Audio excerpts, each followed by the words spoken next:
नमस्कार दोस्तों, स्वागत है आपका आपके अपने YouTube चैनल पर। तो आज हम मध्य प्रदेश को शुरू करने जा रहे हैं। आगामी परीक्षाओं में मध्य प्रदेश का स्तर लगातार बढ़ता जा रहा है, तो उसी को दृष्टिगत रखते हुए हम ये अपनी मध्य प्रदेश की सीरीज चालू किए हैं। तो इस मध्य प्रदेश की सीरीज़ में आपको पूरी मैपिंग से मैं कवर कराने का प्रयास करूँगा और आशा है कि याद आप यदि हमारे शुरू से लास्ट तक जितने भी वीडियो हम डालते हैं अगर देख लेते हैं तो मध्य प्रदेश संबंधी आपको कोई भी किसी भी एग्जाम में कभी भी समस्या नहीं आएगी। ठीक है, जैसे एमपी पुलिस है तो उसमें मध्य प्रदेश का वेटेज 25 नंबर का तय किया गया है। इसी तरह आगामी जो परीक्षाएं हैं मध्य प्रदेश से संबंधित जो पीईबी लेगा तो उन सभी में मध्य प्रदेश का वेटेज बढ़ेगा। तो आइए शुरू करते हैं मध्य प्रदेश। तो मध्य प्रदेश को सबसे पहले किसी भी देश को या किसी भी राज्य को पढ़ने के लिए सबसे पहले उसकी अक्षांशीय स्थिति के बारे में पता होना चाहिए कि भाई अक्षांश और देशांतरी विस्तार क्या है, उसका कहाँ से कहाँ तक फैला हुआ है। ठीक है, तो पहली बात ये कि मैं आपको अक्षांशीय देशांतरी विस्तार बता रहा हूँ, बहुत ध्यान से देखिएगा। पहले हम थोड़ा सा ज्योग्राफी पोर्शन में चलेंगे अक्षांशीय देशांतरी विस्तार समझने के लिए। तो देखें, अब हमें थोड़ा विस्तार समझना है तो पहले मुझे भारत बनाना पड़ेगा। देखें, थोड़ा सा भारत का मैप समझने के लिए बना लेते हैं।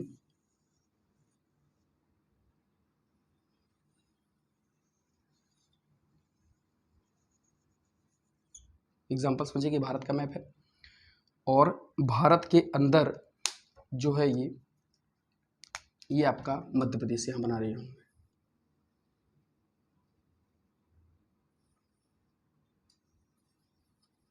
ये मध्य प्रदेश है। ठीक है, अब समझिए जो भारत आपका है उसका जो विस्तार है हम पढ़ रहे हैं अक्षांशीय और देशांतरी विस्तार। अक्षांशीय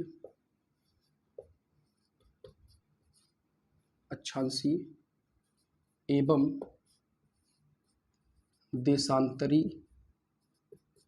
देशांतरीय विस्तार, इसमें मध्य प्रदेश भी देख रहे हैं और भारत भी हम कवर करेंगे।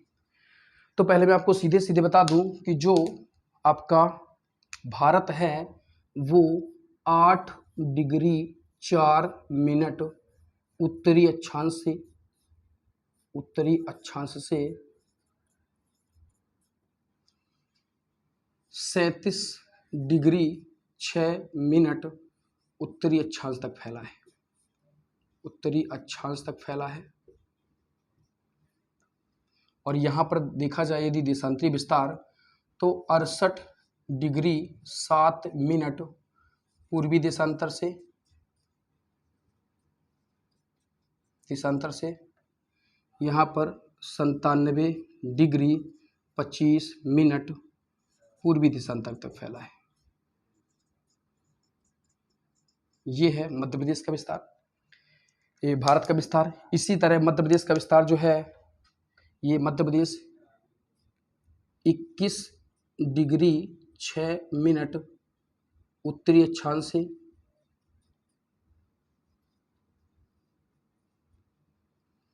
यहाँ पर देखे जाएं तो 26 डिग्री 30 मिनट उत्तरी अक्षांश।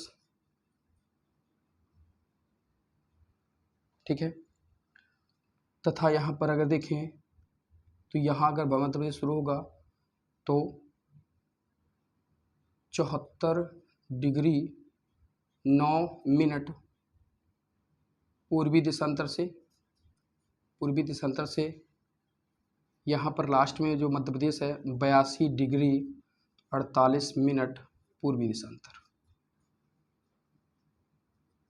ठीक है, आप देख लें एक बार। ठीक है, ये है आपका अक्षांशीय और देशांतरी विस्तार। तो जो भारत है वो 8 डिग्री 4 मिनट उत्तरी अक्षांश से 37 डिग्री 6 मिनट उत्तरी अक्षांश तक फैला है और 68 डिग्री 7 मिनट पूर्वी देशांतर से 97 डिग्री 25 मिनट पूर्वी देशांतर तक आपको मिलेगा भारत। और मध्य प्रदेश जो है 21 डिग्री 4 मिनट उत्तरी अक्षांश से 21 डिग्री 4 मिनट, यहाँ पर 6 नहीं 21 डिग्री 4 मिनट उत्तरी अक्षांश से 26 डिग्री 30 मिनट उत्तरी अक्षांश तथा 74 डिग्री 9 मिनट पूर्वी देशांतर से 82 डिग्री 48 मिनट आपका पूर्वी देशांतर तक ये फैला हुआ है। ठीक है, अब 2 मिनट में देखें, एक स्थिति आपको याद होनी चाहिए। एक तो ये एग्जाम में प्रश्न आते हैं, तो भारत की स्थिति और मध्य प्रदेश की स्थिति मैंने आपको बताई। ठीक है, देखें मैं आपको समझाता हूँ कि आता कहाँ से है। मान लीजिए कि पृथ्वी है, पृथ्वी को मैं 2 पार्टों में तोड़ देता हूँ, एक ये पृथ्वी है और एक दूसरी पृथ्वी है। अक्षांश और देशांतर मुझे बताना है। ठीक है, देखें अब इस पृथ्वी को मैंने पृथ्वी पर कुछ खड़ी रेखाएं खींच दी, यहाँ पर एक रेखा खींची, इसी को 0 डिग्री कहा जाता है, इसी को 0 डिग्री, इसी को इक्वेटर कहा जाता है। इक्वेटर, भूमध्य रेखा भी यही है। तो 0 डिग्री है, 0 डिग्री के ऊपर अगर देखेंगे तो ये, चूंकि जब हम मैप पढ़ते हैं तो ये आपका नॉर्थ होता है, उत्तरी गोलार्ध, ये आपका दक्षिणी है, ये पूरब है और ये पश्चिम है।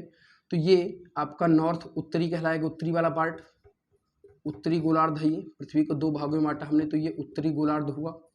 ये पृथ्वी में आपका कौन सा गोलार्ध हुआ? दक्षिणी गोलार्ध हुआ, दक्षिणी गोलार्ध हुआ। इसी तरह यहाँ पर यदि मैं खड़ी रेखा खींच दूँ, एक बार पृथ्वी को मैंने ऐसे बांटा और एक बार पृथ्वी को मैं यहाँ पर कुछ खड़ी रेखाएं बना देता हूँ, तो ये जो इस तरफ का भाग है, इस तरफ का यदि भाग देखा जाए तो ये पूरब वाला भाग है, ईस्ट पूर्वी गोलार्ध है ये, और ये जो है ये कौन सा गोलार्ध है? ये पश्चिमी गोलार्ध है, ये है पश्चिमी गोलार्ध।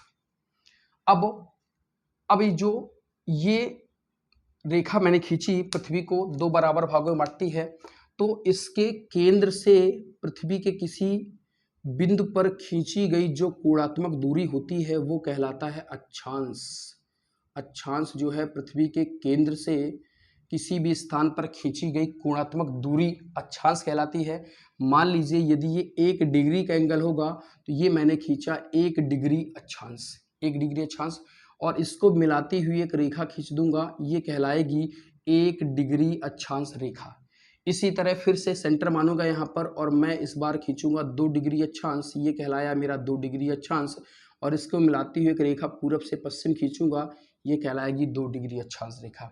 इसी तरह फिर से मैं 3 डिग्री अक्षांश खींचूंगा और इसको मिलाती हुई पूरब से पश्चिम में एक रेखा खींचूंगा, ये कहलाएगा 3 डिग्री अक्षांश रेखा।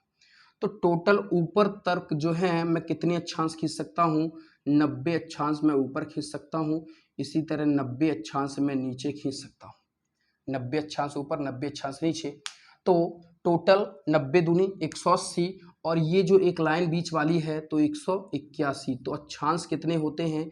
181 अक्षांश होते हैं, 181 क्या होते हैं? अक्षांश होते हैं। ठीक है, जबकि रेखाओं की बात करें तो देखिए जब 90 आप ये 90 नंबर का खींचेंगे तो ये कि बिंदु के आकार का आएगा, बिंदु के आकार का आएगा, इस वजह से लाइन आप नहीं खींच पाएंगे। अतः यहाँ पर जब रेखाओं की बात आएगी तो 2 आपको माइनस करना पड़ेगा। तो अक्षांश जो रेखाएं होंगी, अक्षांश रेखाएं, तो वो कितनी मानी जाएंगी? 179। और अपना जो भारत है वो यहाँ स्थित है। अपना भारत कहाँ स्थित है? पृथ्वी पे यहाँ स्थित है। मतलब भारत कौन से गोलार्ध पे है? उत्तरी गोलार्ध पे। ये हमें किससे पता चला? ये अक्षांशों से हमें पता चला। तो अक्षांश जो है किसी भी देश की क्या बताती है भैया? किसी भी देश की पोजीशन या स्थिति के बारे में बताती हैं कि कौन सा देश कहाँ पर स्थित है। ये हमें किससे पता चलता है? अक्षांश से। तो 3 बातें, अक्षांशों की संख्या 181 होती है, अक्षांश रेखाओं की संख्या 179 होती है। जो अक्षांश हैं वो आड़ी खींची जाती हैं, और अक्षांश रेखाएं किसी भी देश की स्थिति के बारे में बताती हैं कि कौन सा देश कहाँ स्थित है, किसके ऊपर है, किसके नीचे है। ये अक्षांश रेखाएं बताती हैं। अब आ जाते हैं अपन देशांतर रेखाओं में। तो इसी तरह यदि मैं पृथ्वी में पूरे में खड़ी काल्पनिक रेखाएं खींच दूं तो ये जो मैं खींच रहा हूं यही कहलाते हैं देशांतर। ये क्या कहलाते हैं? देशांतर।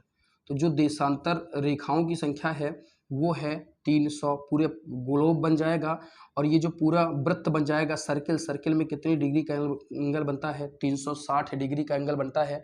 तो देशांतर रेखाओं की संख्या कितनी हो जाएगी? 360 हो जाएगी। और देशांतर रेखाएं जैसे ये अक्षांश रेखाएं किसको बताती हैं? देश की पोजीशन के बारे में बताती हैं। इसी तरह ये देशांतर रेखाएं जो हैं ये किसके बारे में बताएंगी, समय के बारे में बताएंगी, टाइम पीरियड के बारे में बताएंगी। और मैंने जैसे भी आपको बताया कि हमारा जो भारत है वो यहाँ स्थित है, हमारा भारत यहाँ स्थित है, मतलब ये इस तरफ का भाग है जो कौन सा भाग है, पूरब, मतलब भारत उत्तर और पूर्व में स्थित है। भारत कहाँ स्थित है, देखें उत्तर और पूर्व में स्थित है भारत। जब पूरा भारत उत्तर पूर्व में है तो हमारा मध्य प्रदेश भी कहाँ है, उत्तर और पूर्व में स्थित है हमारा मध्य प्रदेश।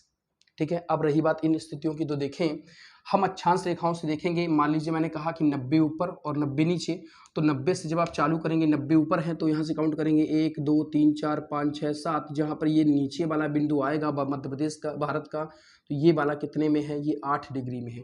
तो 8 से भारत चालू हो जाएगा 8 डिग्री और 4 मिनट से, चूंकि अक्षांशों के बीच में सब अक्षांश होते हैं इसलिए 4 मिनट आया है।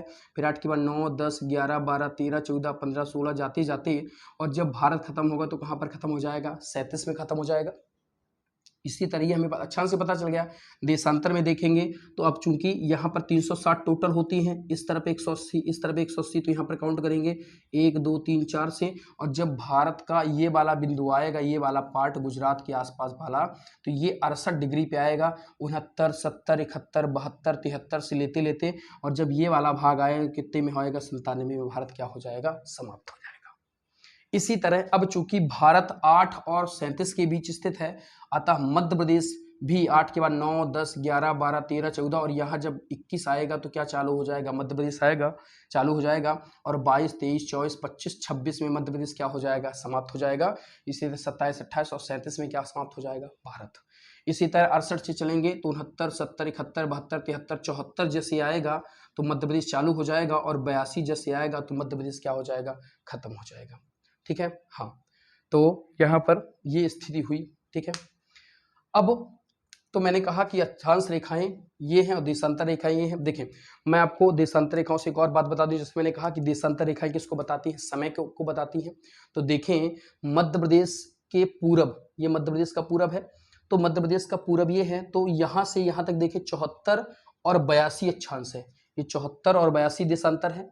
देशांतर 74 और 82 में कितने का अंतर हुआ, 8 का अंतर हुआ, और 1 डिग्री में 4 मिनट का अंतर होता है, तो यहाँ पर 8 डिग्री अंतर है। 74 से 82 में कितने अंतर है, 8 डिग्री का अंतर है, तो 1 डिग्री में 4 मिनट का अंतर होता है, तो 8 डिग्री में कितने मिनट का अंतर, 32 मिनट का अंतर, और 2 मिनट सब अक्षांशों के कारण बढ़ जाते हैं।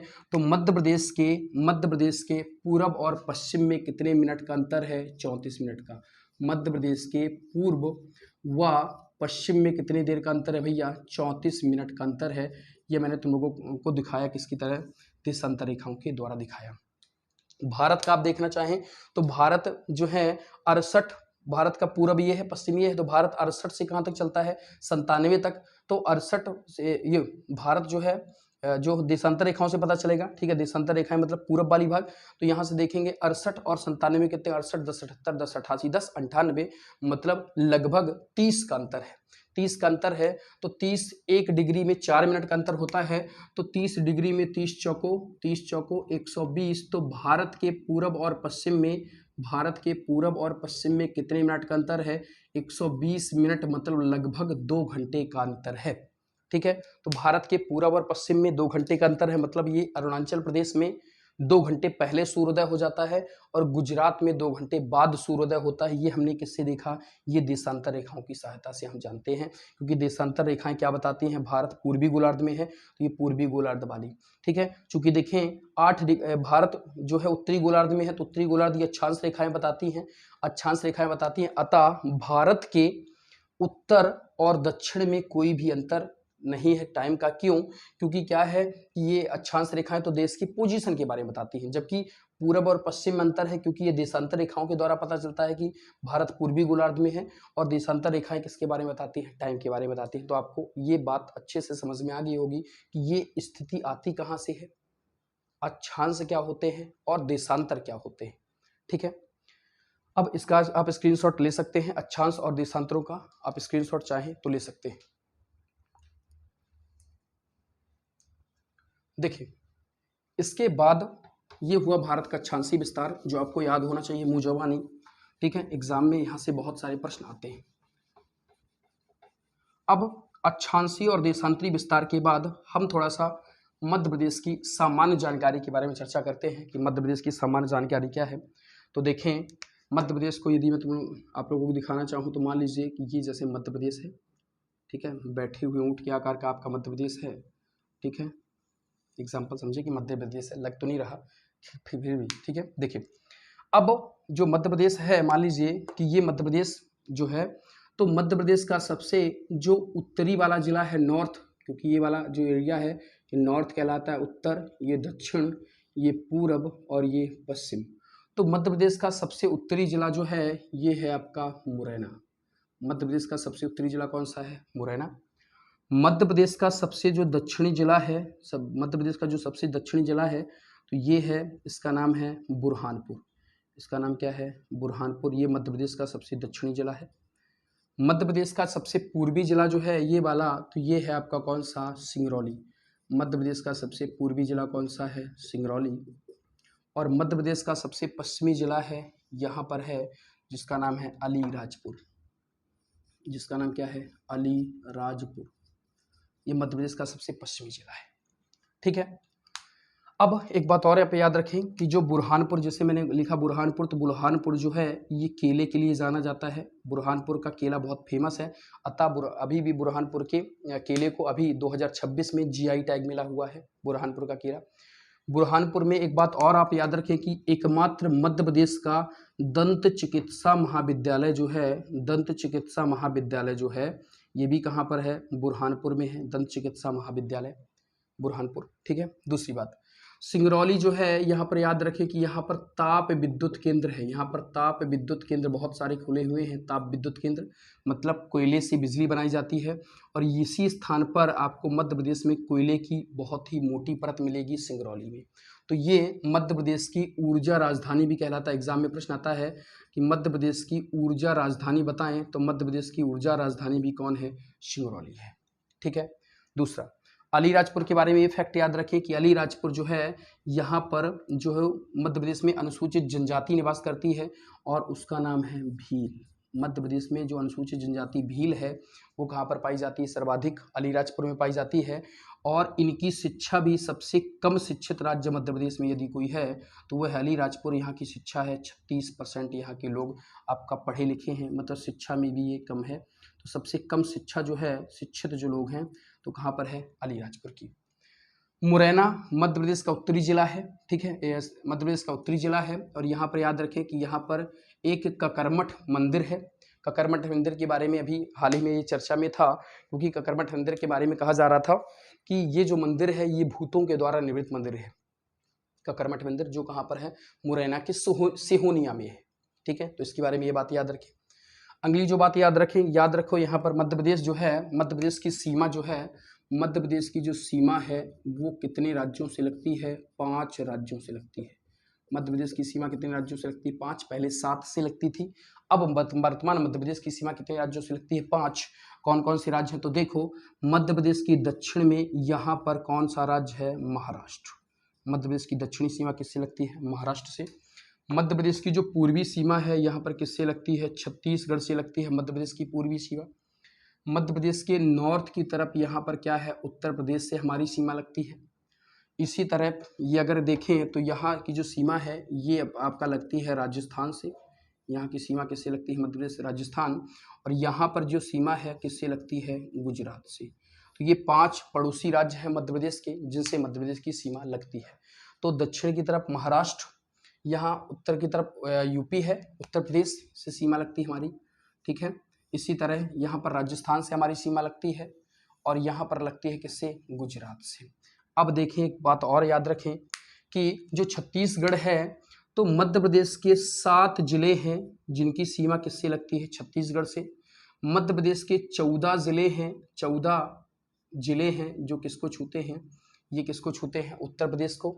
इसी तरह जो राजस्थान को, मध्य प्रदेश के कितने जिले छूते हैं? 10 जिले छूते हैं राजस्थान को, 10 जिले छूते हैं। इसी तरह जो महाराष्ट्र को भी कितने जिले छूते हैं? 10 जिले छूते हैं महाराष्ट्र को भी, ठीक है। और जो ये गुजरात है, इसको मध्य प्रदेश के 2 जिले छूते हैं। मध्य प्रदेश को 2 जिले टच करते हैं, ठीक है, एक का नाम मैंने लिख ही दिया है अलीराजपुर, दूसरा और लिख लें आप झाबुआ और अलीराजपुर, दो ऐसे ये जिले हैं जो किसको छूते हैं, ये गुजरात को छूते हैं या गुजरात से इनकी सीमा लगती है। तो झाबुआ अलीराजपुर दो ऐसे हैं जिनकी सीमा किससे लगती है, गुजरात से। राजस्थान से मध्य प्रदेश के 10 जिले लगते हैं, उत्तर प्रदेश से 14 जिले लगते हैं, छत्तीसगढ़ से 7 जिले लगते हैं और महाराष्ट्र से कितने जिले लगते हैं, 10 जिले लगते हैं। ठीक है, और आप एक बात याद रखें कि मध्य प्रदेश की अगर मैं देखूं तो मध्य प्रदेश की यहाँ पर उत्तर दक्षिण है, ये उत्तर दक्षिण, तो मध्य प्रदेश की जो उत्तर से दक्षिण तक लंबाई है, मध्य प्रदेश की जो उत्तर से दक्षिण तक की लंबाई है वो है 605 किलोमीटर। मध्य प्रदेश की उत्तर से दक्षिण मतलब नॉर्थ टू साउथ यदि लंबाई है तो कितनी है, 605 किलोमीटर। और मध्य प्रदेश की पूरब से पश्चिम तक की लंबाई जो है, ये पूर्व से पश्चिम तक की जो लंबाई है वो है 870 किलोमीटर। 870 किलोमीटर ये पूर्व से पश्चिम तक की क्या है, लंबाई मध्य प्रदेश की। इसका मतलब ये है कि यदि आप यहाँ से बुरहानपुर से चालू करेंगे और मुरैना तक जाएंगे तो 605 किलोमीटर चल लेंगे तो मध्य प्रदेश समाप्त। कोई व्यक्ति अलीराजपुर से चल रहा है और सिंगरौली तक चला जाएगा तो 870 किलोमीटर उसका क्या हो जाएगा, समाप्त हो जाएगा। मतलब हमारी जो है इतनी लंबाई है मध्य प्रदेश की। ठीक है, एक बात और जाने कि जो मध्य प्रदेश का क्षेत्रफल है वो है, मध्य प्रदेश का जो एरिया है, ठीक है, मैं यहीं पर आपको बता देता हूँ। जो मध्य प्रदेश का क्षेत्रफल है, क्षेत्रफल एरिया मध्य प्रदेश का वो है 3,08,252 वर्ग किलोमीटर। ये मध्य प्रदेश का एरिया है 3,08,252 वर्ग किलोमीटर। एक बात और याद रखें कि जो मध्य प्रदेश है वो क्षेत्रफल की दृष्टि से भारत का दूसरा सबसे बड़ा राज्य है। भारत का दूसरा सबसे बड़ा राज्य है, सबसे बड़ा राज्य, क्योंकि पहला क्षेत्रफल में जो बड़ा राज्य है वो है राजस्थान। ठीक है, तो क्षेत्रफल की दृष्टि से मध्य प्रदेश दूसरा सबसे बड़ा राज्य है। हमारा जो क्षेत्रफल है वो है 3,08,252 वर्ग किलोमीटर। देखें कुछ किताबों में लिखा रहता था 3,08,245 वर्ग किलोमीटर। तो एक बात याद रखें, छत्तीसगढ़ और मध्य प्रदेश के बीच एक विवाद है, वो है किरार घाटी। अमरकंटक यहाँ पर है और अमरकंटक में एक घाटी है, उस घाटी का नाम है किरार घाटी। अमरकंटक में घाटी है, उस घाटी का नाम है किरार घाटी। तो मध्य प्रदेश और छत्तीसगढ़ के बीच किरार घाटी को लेकर के विवाद है। मध्य प्रदेश और छत्तीसगढ़ में किरार घाटी को लेकर के विवाद है। जो किरार घाटी है वो अमरकंटक में है, तो जब छत्तीसगढ़ कहेगा हमारी है किरार घाटी तो मध्य प्रदेश का जो एरिया है वो हो जाएगा 3,08,245 वर्ग किलोमीटर। और जब हम कहेंगे कि किरार घाटी हमारी है तो हमारे एरिया हो जाएगा 3,08,252 वर्ग किलोमीटर। तो ये जो 245 वर्ग किलोमीटर है, तो किरार घाटी जब छत्तीसगढ़ के एरिया में चली जाएगी तब हमारा 45 क्षेत्रफल हो जाता है। और वर्तमान में किरार घाटी हमारे उसमें है तो हमारा क्षेत्रफल कितना है, 3,08,252 वर्ग किलोमीटर, ये हमारा एरिया है। ठीक है, तो आशा है कि ये मध्य प्रदेश की सामान्य जानकारी आपको समझ में आई होगी। तो वीडियो के नेक्स्ट पार्ट में हम इससे आगे की चर्चा करेंगे। ठीक है, आप हमारे साथ बने रहें, पूरा का पूरा विथ मैप से मध्य प्रदेश को सॉल्व करेंगे। तो मिलते हैं आपसे नेक्स्ट वीडियो में, तब तक के लिए धन्यवाद।